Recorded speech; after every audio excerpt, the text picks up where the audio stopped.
एबे भी आंचलिक पाणीपाग विज्ञान केन्द्र पक्षर पाणीपाग को नहीं एक बड़ खबर सामना को आसी। सूचना अनुजाई बात्या आशंका कम किंतु प्रबल बर्षिब। आसंता सप्ताह आंडामान छुईब मौसुमी। राज्य में पाग को नहीं एक बड़ अपडेट। आगामी 5 दिन पर्यंत ओडिशार विभिन्न जिले में कालबैशाखी प्रभाव में वर्षा बिजुली घड़घड़ी और झटका पवन होबार संभावना थिबारु आंचलिक पाणीपाग विज्ञान केन्द्र पक्षर सतर्क सूचना जारी कर तेबे आसंतु नजर पकाइबा आगामी 5 दिन पर्यंत केउं सब जिले में प्रबल वर्षा होबार संभावना रही एवं केउं जिला को अलर्ट जारी करिछि आम भुवनेश्वर स्थित आंचलिक पाणीपाग विभाग।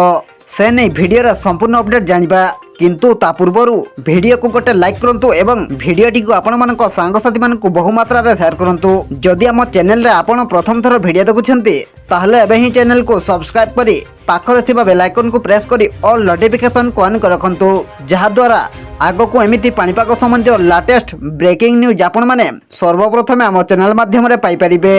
पाणीपाग विभाग पूर्वानुमान अनुजाई 13 तारिख रु 17 तारिख पर्यंत केतक जिले में बिजुली घड़घड़ी और प्रबल बेगर पवन बहिबार संभावना अच्छी। किछि स्थान में स्वल्परू मध्यम धरणर वर्षा होबार संभावना रही। यहाकू दृष्टि रखी स्थानीय प्रशासन सह साधारण लोकंकु सतर्क रहिबा परामर्श दिया जायछि। विशेषकर कालबैशाखी समय वज्रपातर आशंका थिबारु खोला स्थान में न रहिबा सह गछ तले आश्रय न नेबा पई एवं सुरक्षित स्थान को जीवा पई पाणीपाग विभाग परामर्श दैछि। गत किछि दिन धरि राज्य में असह्य गरम और गुड़ुगुड़ी लोक नाकेदम होई पड़िथिबा बेले एही वर्षा किछि मात्रा रे आश्वस्ति आनी पारे। तापमात्रा ह्रास पाइबा सह गरमर सामान्य आश्वस्ति मिल पारे बोली पाणीपाग विभाग अनुमान करिछि। एहा सह कृषि कार्य पई मध्ये एही वर्षा लाभदायक होई पारे बोली पाणीपाग विभाग कहिछि। तेबे 18 तारिख रु 19 तारिख मध्य रे कोनसी विशेष वार्निंग नाही।